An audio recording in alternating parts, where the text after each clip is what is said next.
título dessa mensagem parece estranho, né? A última mensagem, mas no contexto dela nós iremos entender.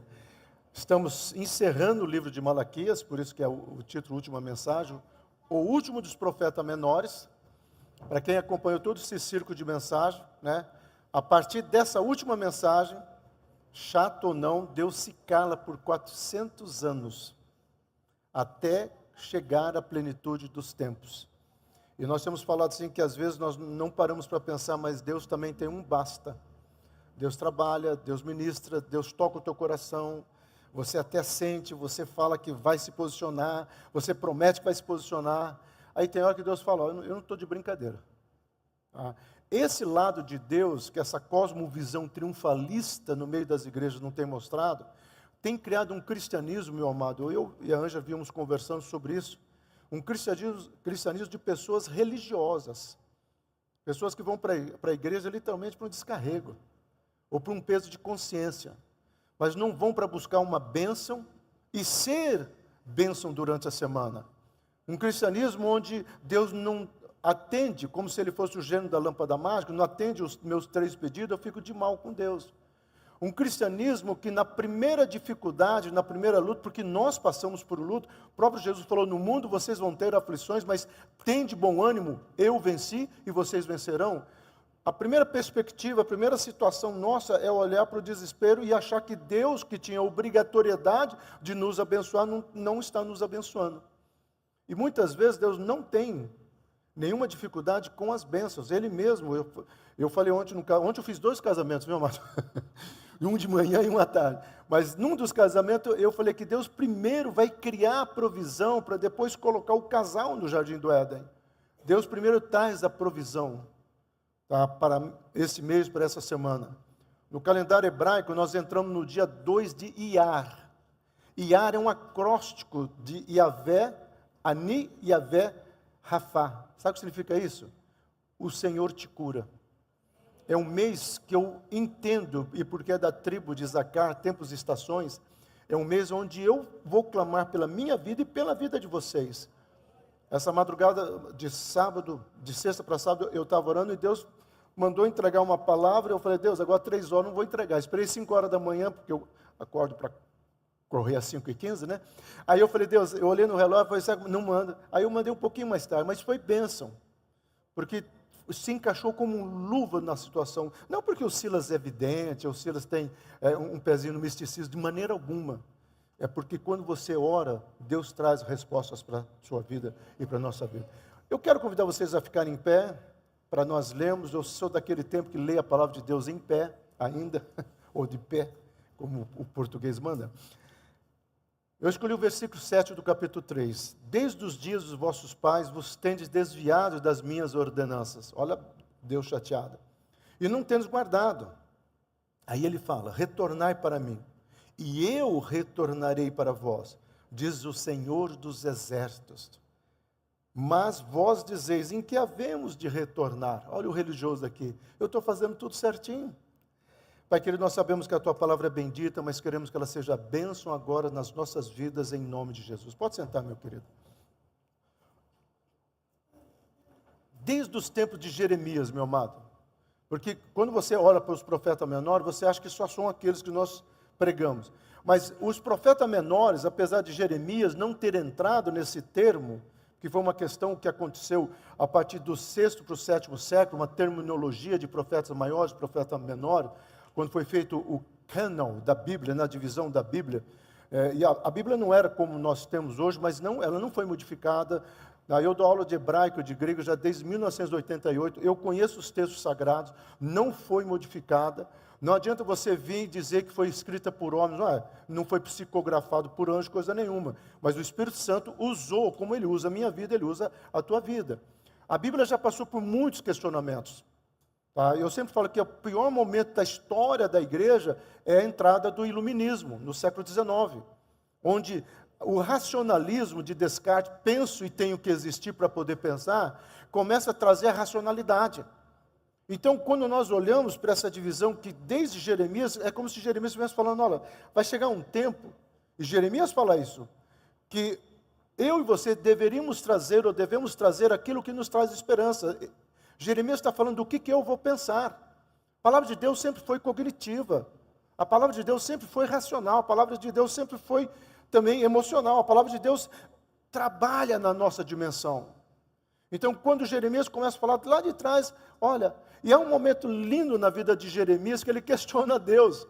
Talvez no momento de bronca, assim, ele chega num questionamento, Deus fala assim, ô Jeremias, na boa, Deus não falou desse jeito, tá? Mas estou trazendo na pós-modernidade. Ô Jeremias, na boa, se esse povo soubesse o pensamento que eu tenho para a vida deles, pensamento de paz e prosperidade, essas duas palavras no hebraico, meu amado, é de uma profundidade, porque a palavra prosperidade é tudo aquilo que eu necessito no cotidiano.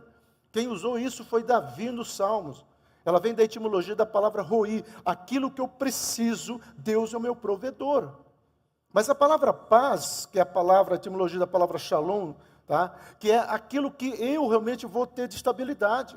Então o que Deus quer trazer para nós não é o emocional, nós não somos uma geração da dopamina, só das emoções, do prazer, nós somos uma geração que pensa, e porque nós pensamos na palavra, nós existimos em Deus. E é isso que Jeremias está falando. E aí vem, nós pregamos todos os profetas. Então, toda palavra é de o quê? Volta. Reconciliação, que é esse termo aqui. Então, apenas é um problema fazer essa promessa, porque o povo prometia. Senhor, agora nós vamos voltar. Senhor, perdoa esse meu pecado, nunca mais eu vou fazer. Senhor, agora eu vou tomar jeito. Senhor, agora eu vou melhorar. Sempre fazemos as promessas. Mas o problema da promessa é um só, meu amado. É cumprir a promessa. Nós somos, não se escandaliza, é uma autora chamada Karen Haney, né? Ela escreve que todos nós somos dissimulados, neuróticos e um pouquinho de psicopata, mas eu não vou classificar nós assim, não, mas vou pegar um pouquinho, só uma ideia dela.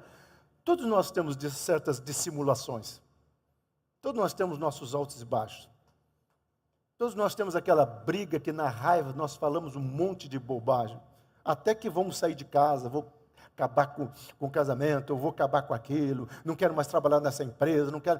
Todos nós temos esses altos e baixos. A palavra de Deus, meu amado, por isso que a palavra que o Senhor vem trazer, e o próprio Jesus, quando ele começa a pregar, ele prega no mundo grego helenista.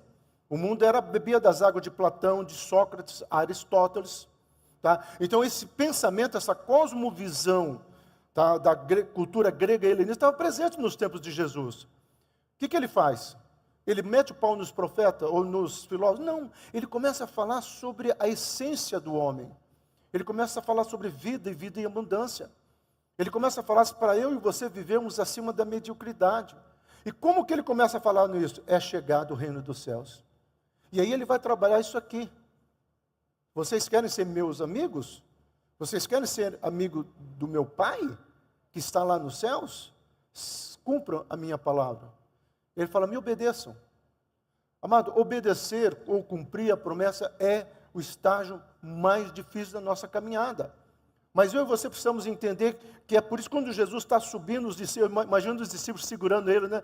É pelas não vai não. Sabe aquela visita boa, né, gente? Que você não quer que vá embora. Não vai não, fica mais. Tá? Eu imagino ele segurando Jesus, não vai não, fica mais. Aí Jesus fala, cara, se eu não for, eu não posso enviar o Espírito Santo. E o meu Espírito Santo não vai vir para trazer reteté, pentecostalismo, falar em tudo isso é consequência. Mas o meu Espírito Santo vai ensinar vocês e vai lembrar vocês, e aí vocês vão poder me obedecer. Essa é uma diferença que nós precisamos caminhar. Então, essa última mensagem, o capítulo 3, quem fez a tarefinha de casa, para domingo que vem vai ser o Augusto que vai pregar, né? O Guilherme, não sei, vai ser os esticas que vão pregar. A Dinalva? Oxe, amado, venho descalço, porque o chão vai... Aqui você vem com bota, porque o chão vai pegar fogo. Viu?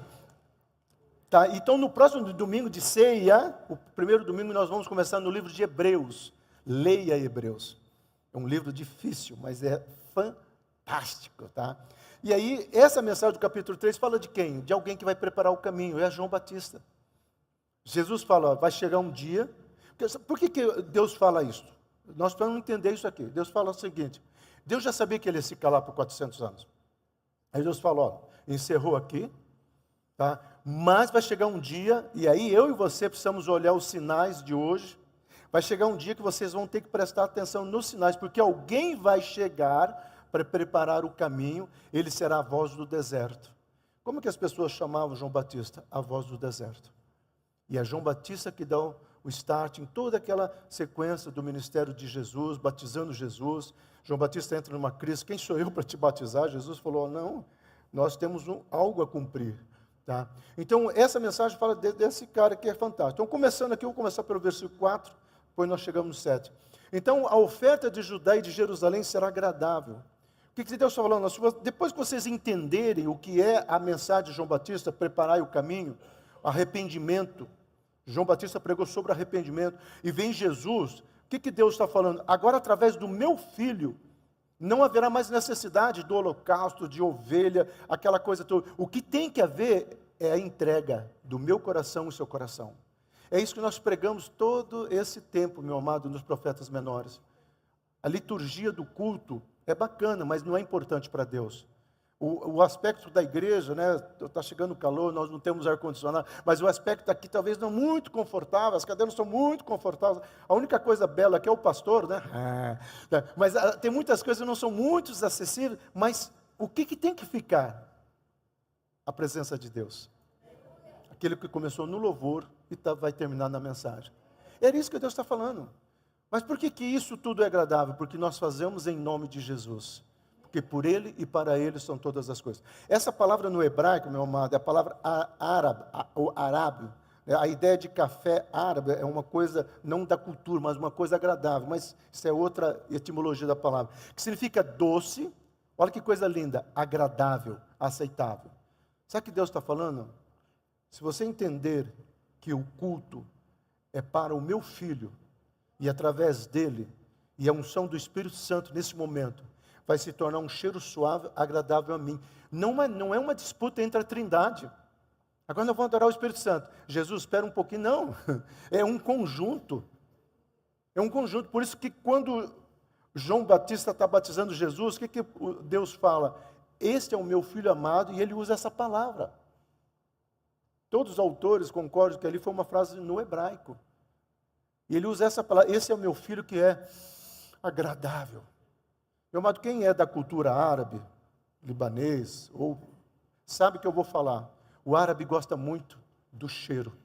Por isso que a Anja me enche de perfume, tá? O árabe gosta, minha esposa é libanesa, né? Descendente. O árabe gosta muito do cheiro. Coisa agradável. Né? O cafezinho, tudo. O árabe cheira, gosta de cheirar. Eu acho que isso vem um pouco da cultura, Deus dizendo o seguinte, ó, eu quero sentir o cheiro de vocês. E sabe o que Paulo fala? Paulo fala o seguinte, olha, o cheiro nosso tem que ser um cheiro de vida, e não um cheiro de morte. Só que a palavra no grego que Paulo usa ali, eu gosto muito, que ele fala a palavra zoe, vida, ou seja, um cheiro que traz existência, e dá razão para viver, e não um cheiro de morte. Só que a palavra morte que ele usa ali não é necros, é aquela palavra que Freud usou, thanatos. Uma palavra que significa uma pessoa que morreu, mas não sabe que morreu. Uma palavra que significa alguém que já morreu por seus sonhos. Alguém que já desistiu do casamento, do emprego, da própria vida. Alguém que está cantando lá, "Ô vida leva eu". Tá? Não é alguém que tem uma existência. E é isso que Deus está falando. Eu quero que a adoração de vocês tenha uma existência. Mas uma existência aonde, Deus? No meu filho. Que nós nos reunimos aqui para adorar ao Senhor Jesus. Nós cantamos, nós recebemos, mas toda a honra e toda a glória sejam dadas a Ele. Essa é a ministração. Israel queria a terra prometida, todo mundo quer terra prometida. Mas o que Deus espera é o meu coração, o seu coração. Preste atenção nisso, eu já falei isso em algumas mensagens, meu amado. A minha dificuldade com o evangelho da prosperidade, que vem lá da década de 80, com Kennedy Reagan, é que esse evangelho da prosperidade só traz promessa. Deus vai te dar, como se Deus tivesse obrigatoriedade de nos abençoar. Esse evangelho da prosperidade esquece de falar uma coisa muito importante, que é adorar a Deus, se entregar para Deus, e Ele vai ter o prazer em trazer a prosperidade e a riqueza. Tanto é que quando ele chega em Deuteronômio capítulo 8, ele fala o seguinte, olha, as minhas palavras têm que estar no coração de vocês, tá? E vocês têm que aprender, estou colocando com as minhas palavras, tá? E que vocês têm que aprender que quando vocês vão entrar para essa terra, que tem 7 inimigos, não se preocupe com os seus inimigos. Se preocupe com aquilo que eu estou dando, uma terra que mana leite, sobrevivência, estabilidade, mel, cura das nossas emoções. No hebraico, leite tem um significado de estabilidade, o mel tem um significado de cura das emoções. Deus está dizendo o seguinte: eu vou dar uma terra para vocês, que as suas emoções serão curadas. Pastor, mas que terra é essa? A comunhão dos santos. Por isso a importância de estar na igreja. Igreja não salva, mas estar em comunhão. Ah, eu vou ter o culto sozinho em casa, meu amado. Eu entendo que você está dizendo que isso é o templo do Espírito Santo. Isso eu consigo entender, é bíblico. Mas a comunhão dos santos, por isso que o Salmo 133, como, estou colocando com as minhas palavras, como eu tenho alegria, como é algo cheiroso para mim, a comunhão de vocês. É tão precioso como o óleo que desce a barba de Arão. Olha que coisa preciosa que Deus está falando, meu amado. Então, Deus está dizendo, gente, quando que vocês vão entender, amém, irmã? Solta mais aí, viu? Porque isso é bíblico, glória a Deus. Eu falei para ela assim, quando eu vi ela ontem, opa, vou ter uns aleluia na igreja amanhã, viu? Glória a Deus por isso. Mas nós precisamos entender que Deus quer o quê? O meu coração. Mas pastor, como é que eu entrego o meu coração para Deus? Não é isso. Para começar aqui, a palavra, tá, no hebraico, coração é mentalidade. O que Deus está dizendo é o seguinte: entrega a tua mentalidade. Entrega os teus pensamentos. Eu preguei domingo passado, toda a nossa vida começa por um pensamento que gera um ato que você repete, vai virar, tá, um estilo, um hábito, vira hábitos, persiste nos hábitos, você tem um estilo de vida. A pergunta que eu e você temos que fazer, que Deus faria para nós é: ô Silão, qual que é o teu estilo de vida? Deus, olha, eu levanto de manhã para isso, eu faço aquilo. Não, isso aí eu sei, isso é a tua agenda, eu sei dela. Eu conheço a tua agenda. Deus, eu estou correndo para cá, eu também sei disso. Amanhã eu também sei. Não. Qual é o teu estilo de vida? Deus, o meu estilo de vida é ter a certeza de que o meu coração vai te pertencer na segunda-feira. Que todas as coisas que eu fizer será para a honra e glória do teu nome. Por isso, Espírito Santo, por favor, não me deixe errar. É isso que nós temos que fazer. Eu gosto de ter aqui, hoje o sol se põe 7h59 e eu gosto de acompanhar quando ele nasce. Ontem foi 6h22, está nascendo um pouco tarde, o sol está mais preguiçoso, tá? Mas quando o sol nasce, meu reloginho apita, pipi. Sabe o que eu faço? Deus, obrigado. As tuas misericórdias estão se renovando sobre a minha vida. E às vezes quando eu estou ali o Irapuru, 5h30 da manhã, eu falo, Deus, ainda falta meia hora para ela renovar, mas amém. Quando eu renovar, eu vou tomar posse em nome de Jesus. Eu sei que Deus não segue, mas segue sim, meu amado. Não vem me tirar o meu sonho não, tá? Todo dia quando o sol nasce, eu oro, Senhor, as suas misericórdias foram renovadas. E eu falo, Deus, o meu coração seja teu. E eu oro, Deus, que eu seja um perfume agradável a ti. E eu oro, Deus, que o Senhor possa olhar do teu trono de graça e dizer para os anjos, vem aqui, ó o Silão lá, aquele é o meu filho amado. Ele tem me dado prazer. Eu oro para que a Monte Hebrão, Deus fale, olha Monte Hebrão. Então é um relacionamento com Deus por meio de Jesus Cristo que nos dá identidade e propósito. Jesus Cristo não veio apenas para mudar a história, a ser e de si, nem montar banda de rock, tá? O que Jesus veio fazer essa divisão da história que o mundo secular colocou, não era isso. Toda a mensagem de Jesus, olha, é chegado o reino dos céus. Paulo, quando escreve em Romanos 14:17, fala, o reino dos céus é justiça, paz e alegria. Quando o Senhor Jesus começa o primeiro sermão dele, gente boa, galera, tudo legal, eu sou Jesus, estava lá no céu, vim para cá, olha. Não, bem-aventurado, a palavra no grego Macários. A palavra Macários significa, é uma palavra da cultura aristotélica, é você ter sentido de vida, existência de vida. É você saber, por mais que você tenha dificuldade, por mais que você tenha alguns estresses, há um sentido de vida maior, porque você sabe quem é Deus na sua vida. Bem-aventurado, né? Aqueles que são o quê? Os vencedores, os triunfalistas, não, os humildes. A palavra no grego ali é a palavra humus. A palavra humus no grego significa, vem de pó, humanidade vem daí, tá gente? A palavra humus significa aquele que conhece a si mesmo, aquele que sabe das suas falhas, aquele que sabe das suas limitações, e é capaz, Deus, eu não vou dar conta. Deus, eu não aguento mais ter paciência com meu marido, com a minha esposa, com meu filho, rebelde ou não rebelde. Eu não aguento mais esse emprego ou essa opressão. Deus, eu não aguento mais. Mas o Senhor fala, eu vou te capacitar. Por isso que é uma escadinha espiritual. Mas primeiro você reconhece e você fala, Senhor, quando Saul questiona Davi fala, não, cara, matei um leão, matei um gigante, um urso, eu sou o cara. Não, sabe o que ele fala? Saul, eu estava lá cuidando do rebanho do meu pai, e veio um urso, e Deus me deu força, eu matei. E veio um leão, Deus me deu forças, eu matei. Então, esse mesmo Deus eu sinto agora comigo. Porque no hebraico, no original, essa palavra, infelizmente, na tradução ficou fora. Eu sinto a presença de... Ele não falou, eu vou. Eu sinto que Deus está comigo. É a mesma palavra que Neemias vai usar no capítulo 2, quando questiona ele. Ô Neemias, como é que você vai construir, reformar esse entulho? Eu sinto a presença de Deus comigo. Meu amado, nesse mundo cartesiano, descartiano que nós estamos vivendo, eu sei que é muito complicado você chegar para alguém e dizer, rapaz, eu fui no culto, e eu espero que seja hoje, e eu senti a presença de Deus. Eu senti a presença de Deus. Talvez na nossa racionalidade, nós não vamos conseguir descrever. Eu estava lendo um livro essa semana, do Descobrimento das Américas, escrito por um espanhol, e eu achei interessante que ele fala assim, olha, a cosmovisão dos índios era de roupa, de utensílios.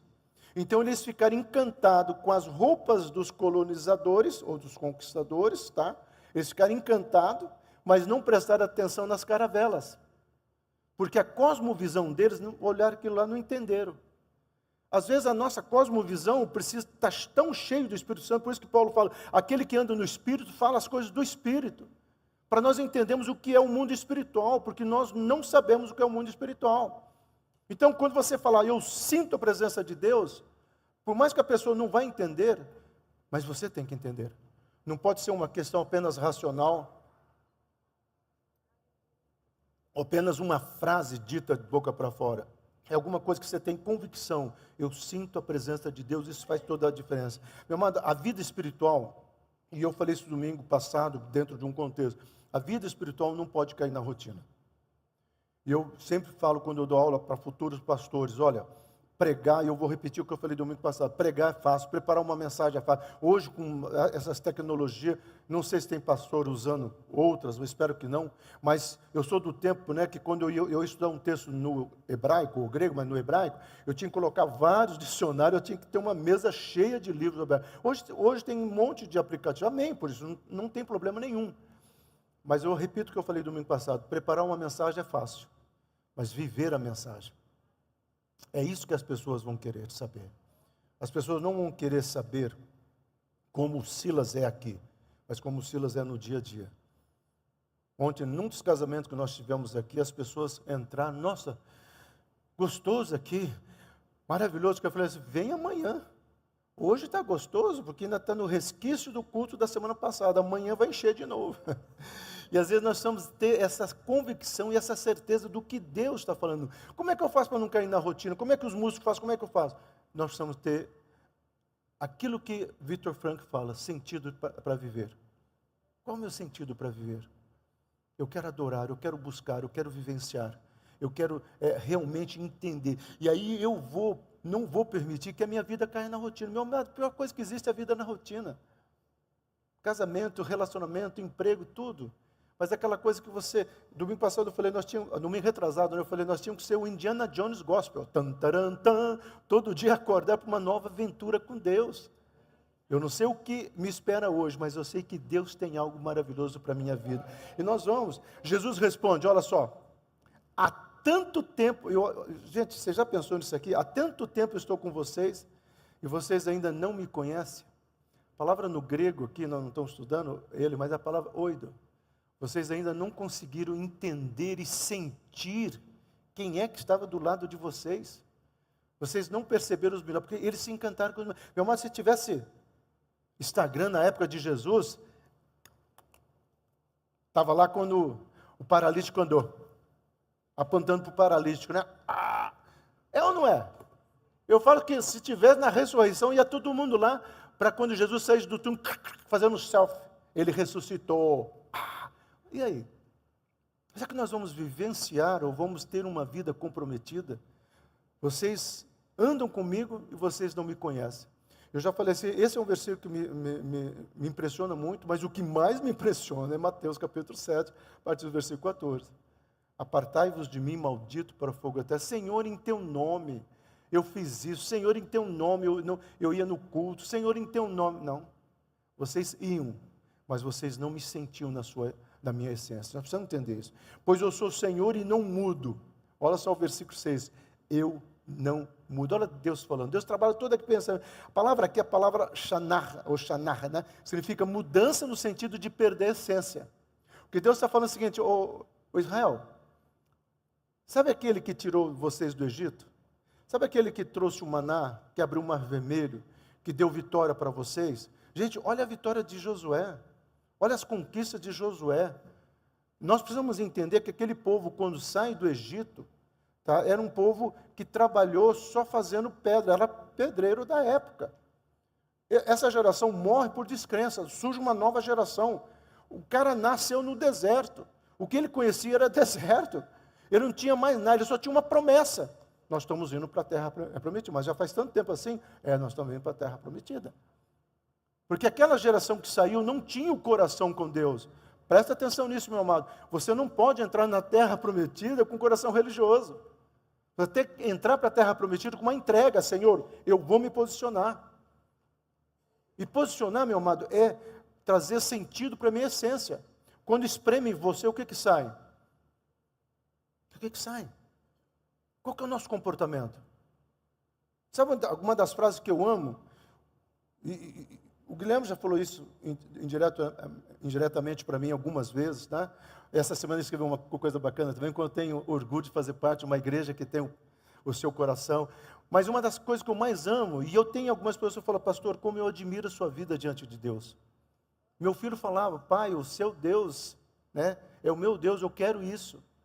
Meu irmão, eu não quero que o meu filho fale, eu quero conhecer hebraico, como o senhor conhece, ou grego, ou sabe, vai pregar. Não. O meu legado para os meus filhos é o meu coração. O meu legado para vocês, irmão, eu não estou indo embora não, tá? Mas o meu legado para vocês é o meu coração. Uma igreja que crê, uma igreja que fala, olha, eu não sei como, mas, sabe, se Deus tem abençoado o pastor Ciro, porque Deus me abençoa. Não, se você sentar para entender a minha vida, você vai dizer, não tem como. Mas não tem como mesmo. Viver pela fé é dizer, não tem como. Eu nunca esqueço uma vez que eu e a Ângela estávamos no comecinho de casamento, eu tinha recebido um salário, eu trabalhava secularmente, até começar, porque eu trabalhava evangelizando os hippies, né? Na Praça Rui Barbosa, depois eu fui evangelizar os góticos no cemitério Água Verde. Essa era a minha vida de evangelismo. Mas eu trabalhava secularmente. Recebi o dia do emprego, aquele dia que tinha o dia certo do pagamento, né? Não era Pix, não tinha nada. Eu com o dinheirinho ali, feliz da vida. E a Ângela, espertinha, já tinha mandado uma listinha de compras, né? Só que eu me deparo com uma situação. E eu comecei a orar por aquela pessoa, ela estava na rua, drogada, eu orei. Ela praticamente botou para fora toda a droga. Ela se coloca em pé, começa a contar da vida dela. E ela fala, preciso voltar para casa. E Deus fala, você tem dinheiro que dá certinho. Aí eu peguei, enfiei a mão no bolso, Senhor, e dei. Tudo que eu tinha no bolso.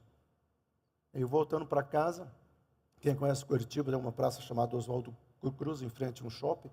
E tem uma estátua de um cara assim, ó. Pulando numa piscina, que é uma piscina de treino. E eu lá, Deus, e agora como é que eu vou fazer? Deus falou, olha essa estátua, você está que nem ela. Ela nunca vai pular, porque é uma estátua. Você é meu filho. Eu mandei você dar aquele recurso. Eu peguei a Ângela, nós estávamos para cá, se você for no mercado, não, Ângela, nós vamos depois. Mas quando nós abrimos, quarto andar, Rua Brigadeiro Franco 576, quarto andar, embaixo do meu apartamento, na entrada, tinha um envelope com o valor que eu tinha dado para esse cara. Quem? Meu amado, você acha que não dá um nó aqui? Meu amado, eu sou psicólogo, certo? Sou pastor, sou um pouco filósofo, mas eu sou espanhol. Espanhol ou cabeça dura que é espanhol. Então, na minha racionalidade, é muito difícil às vezes. A Ângela sabe, ó, em casa a Ângela fala assim, ó, o espanholzinho está... O velho homem espanhol está aí. Os meninos já sabiam. Aí eles oravam, vem um novo homem, vem um novo homem. Mas às vezes, meu amado, nós precisamos entender quando eu sou exprimido. O que as pessoas falam de você? Vamos lá, nesses últimos 15 dias. É que nós estamos no dia 19 de abril, dia 2 de Iyar. Mas vamos pegar o calendário gregoriano. Nesses 19 dias, o que você fez? Quantos ambientes você frequentou que você realmente pode dizer, Deus está comigo? Quantas conversas que você teve, você diz, não, Deus está nessa conversa. Eu não estou dizendo para você ser santo, não, olha, só falar em demônio, falar em anjo, não. Meu amado, eu atravesso essa rua, eu brigo, às vezes vou tomar café com riso ali, nós damos risada, mexemos com todo mundo, eu mexo com todo mundo. O pessoal fala assim, mas você é muito cara de pau, você mexe com todo mundo, mexo com todo mundo mesmo, nem conheço, eu já vou conversando, só assim. Espanhol é assim, ó, você lembra do José Luiz? Não conhecia ninguém, ia beijando todo mundo, abraçava todo mundo. Tem gente que até hoje fala, eu fiquei naquela igreja por causa daquele espanhol. Eu falei, o espanhol também, nós somos, os brutos também amam. Mas qual é a essência que sai? Se Deus colocasse os teus 19 dias de abril, o que ele iria encontrar? Ele pode encontrar briga, ele pode encontrar barzinho, ele pode encontrar isso, mas ele encontra entrega e arrependimento e dizer, Senhor, o meu lugar não é mais aqui. Há uma frase que o Guilherme vai cantar, eu pedi para ele cantar uma música. O nosso lugar não é a Babilônia, eu vou colocá-la aqui. Meu amado, Deus é o mesmo sempre, nele não há sombra de variação. O mesmo Deus que ama, o Deus que se faz presente, o Deus que cura. Ah, pastor, mas por que não acontece tantos milagres? Eu tenho uma teoria, essa é minha. Porque se um cara vier aqui hoje, em cadeira de roda, ou cego, tá, e pular, começar a andar, ter os olhos abertos, meu amado, nós vamos bater foto, nós vamos botar no Instagram, mas poucos vão ajoelhar e dizer, grande é o Senhor, grande é o Senhor, grande é o Senhor. Nós estamos numa geração, aquilo que o Balmer fala, uma geração tão líquida, que ela só busca o espetáculo. É uma geração que quer o show, uma geração que quer, né, a fenomenologia, mas não é uma geração que entrega. Nós precisamos entender, Deus está dizendo a mesma coisa que Ele fala lá de trás. Volta a Israel, e eu vou voltar para você. Não entender isso é cair na malha da ansiedade, meu amado. Você não entender a soberania de Deus, que Deus está presente em todas as coisas, só resta ansiedade. Aí eu digo o seguinte, o mundo é caótico. Aí eu concordo com Sartre, o mundo é uma náusea. Eu concordo com Heidegger, o mundo é um vazio crítico.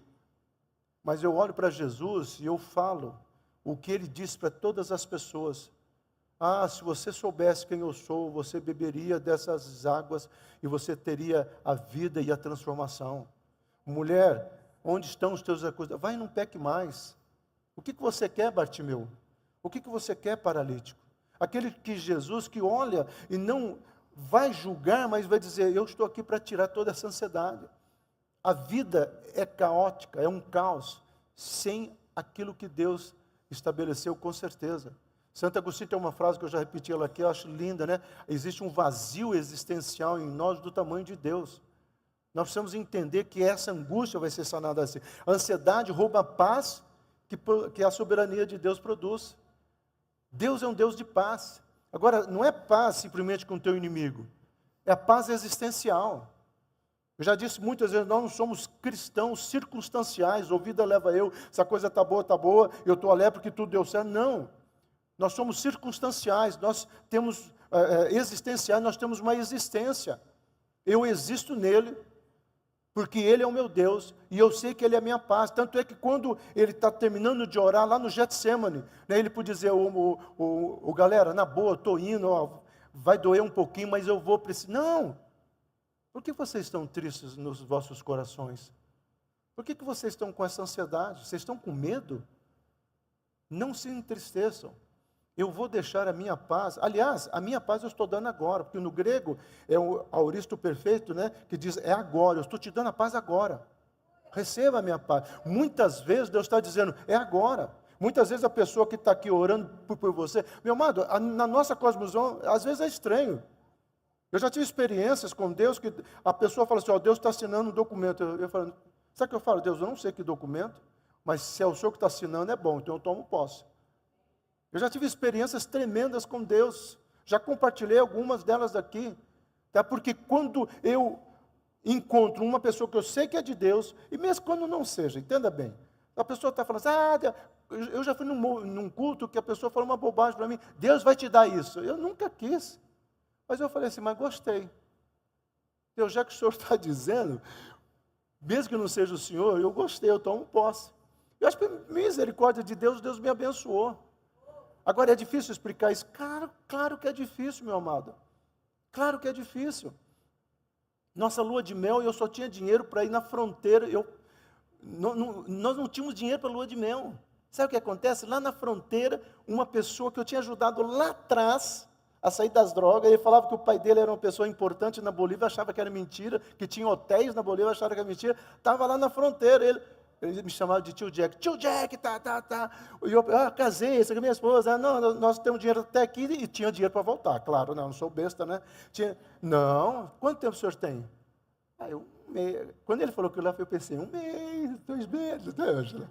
Não, vocês vão ficar no nosso hotel e vocês vão ter tudo. Amém. Entramos lá de conforto. Tinha motorista particular para nós, tá? Porque quando Deus é chique no último. Entendeu? Então, às vezes nós precisamos entender isto, que é coisa fantástica. Ontem eu estava pregando com um terno, meu amado, um terno da Brookfield que eu ganhei. Aí alguém falou, você precisava? Não, eu não precisava desse terno da Brookfield, não, mas Deus gosta de mim chique, o que eu vou fazer? Ganhei, no meu aniversário ligam para mim em casa, olha, tem um terno aqui para o senhor. Eu falei, amém, é de Deus. Meu irmão, não discuta a minha vida e nem discuta com Deus. Aprenda a tomar. Nós temos dificuldade em tomar posse de coisas materiais. Amém. Amém, irmãzinha. Nós temos dificuldade em tomar posse de coisas materiais. Nós precisamos ter o nosso coração aberto, porque Deus quer dar tudo. Mas o pastor não está entrando em contradição? Não. Siga a minha sequência de pensamento. Se você entregar o teu coração, você der o teu melhor, aí Deus abre as portas. Então, meu amado, Ele rouba a alegria e a ansiedade, congela o nosso coração, roubando o sabor da comunhão com Deus. E aí vem o versículo que nós vamos ir para o encerramento. Retornai, e eu retornarei. A palavra aqui é a palavra shub, nós já estudamos ela dentro de um outro contexto. Shub quer dizer trazer a memória. Sabe o que Deus está falando? Não é, Deus, eu voltei, não é isso, gente. Deus está falando assim, mude a sua mentalidade. Volte para mim. Começa a colocar, Senhor, eu não sei como, mas eis-me aqui. O que Isaías falou? Senhor, agora eu vou fazer um curso de missões, agora eu vou fazer isso, porque Deus falou, olha, a quem eu posso enviar? Espera eu terminar o curso de missões. Isaías fala assim, eis-me aqui. Nós precisamos trazer isso à memória. Senhor, eu não sei como, mas eis-me aqui, eu quero vivenciar aí. Deus procura adoradores e não a dopamina. Tem gente querendo dar emoção para Deus. Tem gente querendo só chorar. Tem gente que dizer, eu senti. Mas você não está entrando em contradição. Espera um pouco, amado. Eu senti, mas será que sentiu mesmo? Meu amado, quando realmente, e aí tem uma palavra no hebraico que um dia eu quero pregar sobre ela, se Deus me permitir, kavod. Peso da glória de Deus. C.S. Lewis tem um livro sobre isso, o peso da glória. O peso da glória de Deus. O Guilherme já cantou várias vezes essa música aqui. Vem com o peso da sua glória. Parece que vai vir um fardo, né? Uma mochila cheia de pedra. Não. É aquele momento que você sente tanto a presença de Deus que é inexplicável. Você cai no chão, ou você fica sentado, mas você fala, cara, eu senti. Minha empresa tem solução, meu casamento tem solução, a minha vida tem solução, que é mais difícil, a minha vida tem solução, porque eu senti a presença de Deus. Se eu sentir a presença de Deus, Deus não brinca. Deus trabalha. Deus sabe das nossas, e são tantas emoções, como diz o Roberto Carlos, né? São tantas emoções. Deus sabe das nossas emoções, Deus sabe das nossas limitações, mas mesmo Ele assim fala, Sila, eu te escolhi. Desde o ventre da tua mãe. Não sei quem que estava, eu estava ali na porta, eu saí, eu fui falar um negócio, gaguejei tanto, falei, nossa, hoje eu estou gago demais. O que foi? Nossa, eu estou gago demais, eu vi aqui, todo gago precisa de alguma coisa da mão esquerda, já falei isso, que eu estava sem isso, hein? Ontem no casamento, eu procurando alguma coisa para fazer, mas voltando aqui, tá? Desculpa, Deus. Deus não procura só as emoções, Deus procura a nossa identidade completa. Sejamos completos. Não se busca a terra prometida sem um relacionamento com Deus. A terra prometida é consequência. A riqueza é consequência. O próprio capítulo 8 de Deuteronômio, ele vai chegar a um ponto que ele fala assim, ó, eu te dei essa terra que manda leite e mel, joia, mas a riqueza, meu amado, se eu fosse empresário, eu estaria orando sobre esse versículo. Mas a riqueza eu vou te ensinar a conquistar. Só que a palavra conquistar no hebraico vem da etimologia da palavra administrar. Não é apenas você conquistar, mas é você ser mordomo daquilo que Deus deu para a tua vida. Isso faz toda a diferença. A decisão é pessoal de glorificar ao Senhor. Olha o Salmo 104, os salmos são lindos, né? Todo o meu ser louve ao Senhor. Louvado seja ao Senhor. Toda a nossa essência louvando ao Senhor. Pior do que o pecado é a insensibilidade a Ele. O religioso é insensível ao pecado. O que você fez hoje? Eu estava com a minha família, uma festa. Peraí, mas qual é a essência? Eu não estou dizendo que é errado estar em ambiente X ou Y. Mas qual é a essência? Qual é a nossa essência? Qual é a nossa essência? Ou você vai só no barzinho para ouvir que sinônimo de amar é sofrer?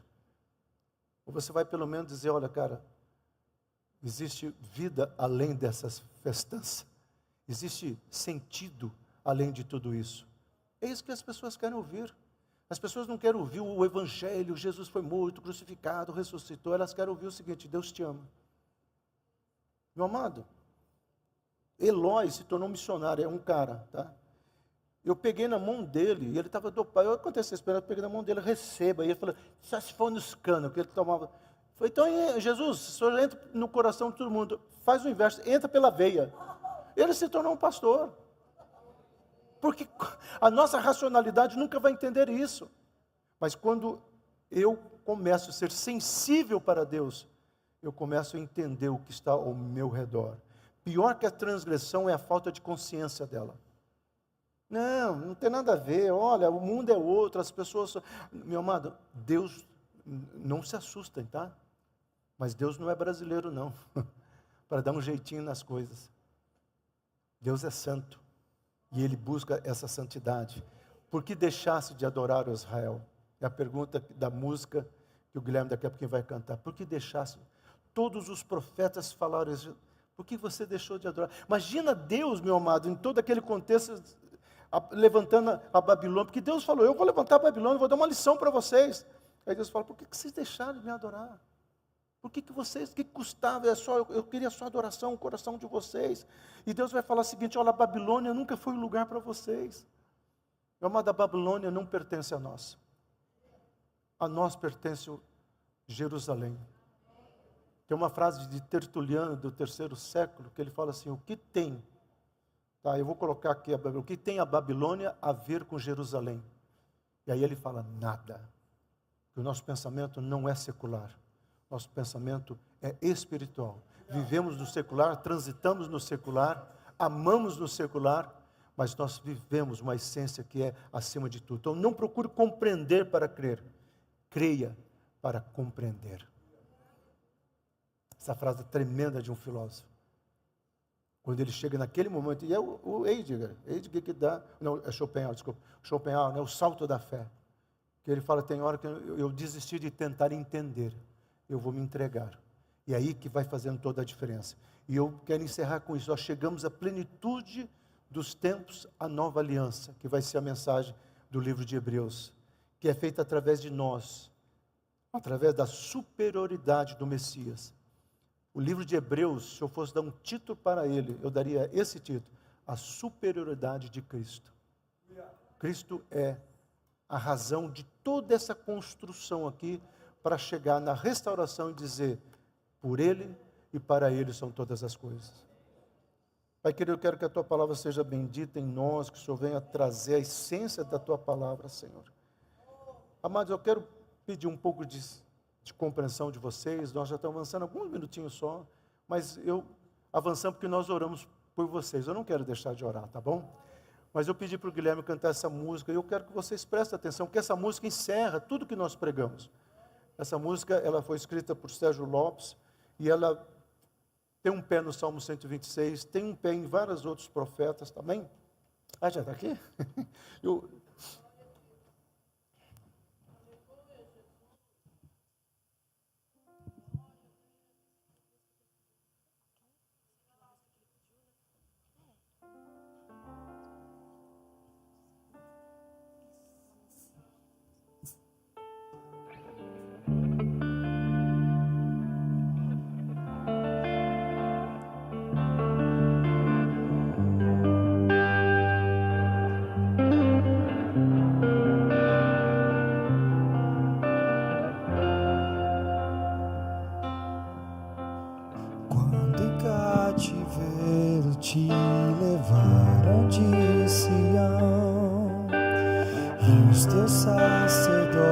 olhos prantearam de aflição.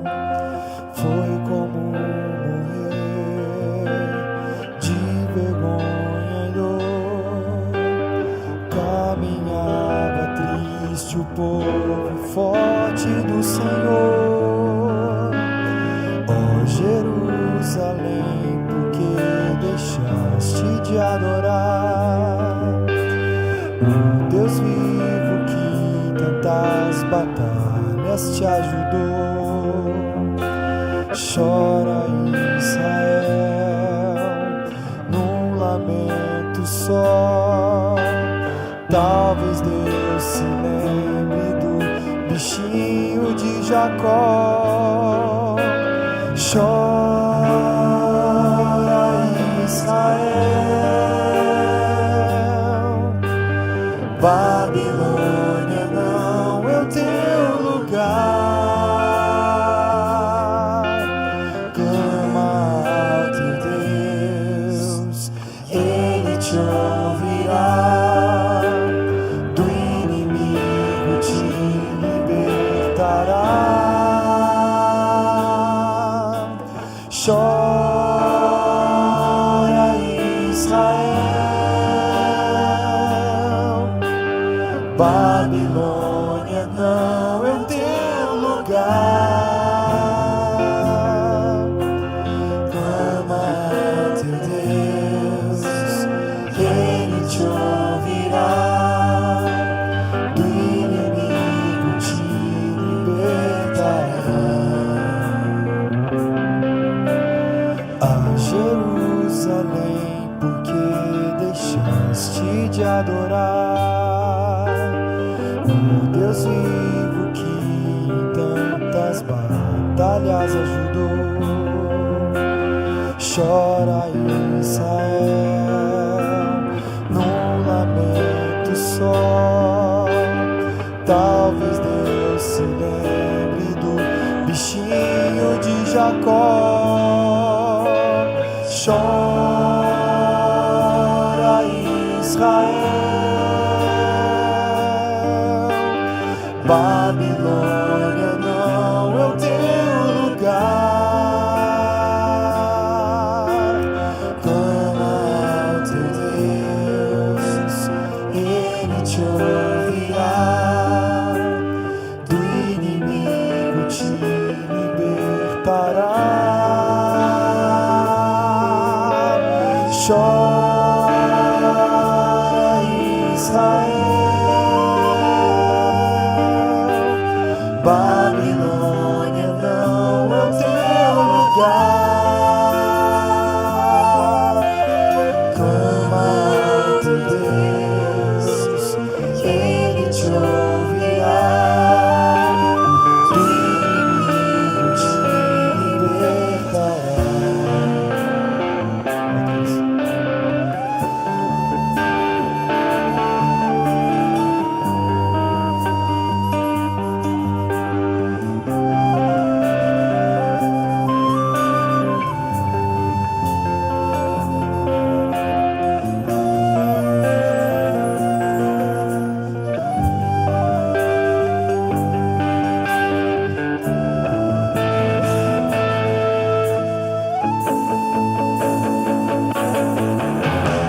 Chora Israel, Babilônia não é o teu lugar. Clama ao teu Deus, Ele te ouvirá. Do inimigo te libertará.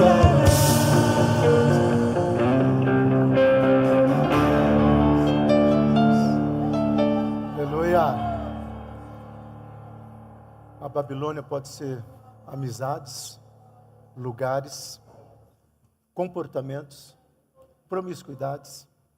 A Babilônia de hoje pode ser tudo isso. Às vezes quando eu penso nessa música, eu falo, Deus, eu não quero nada que o velho homem goste. Porque se eu sou do reino, eu tenho que ter amor pelas coisas do reino. Essa frase para mim me impactou muito. Babilônia não é o teu lugar. Mas o que mais me chamou a atenção é por que deixaste de adorar. Baixe as suas cabeças. Pai querido, que tudo aquilo que já está acontecendo, indo para o final do culto, Senhor, seja rema em cada coração e cada vida aqui, Senhor, possa entender e saber que Tu és um Deus santo, Tu és um Deus maravilhoso, em nome de Jesus.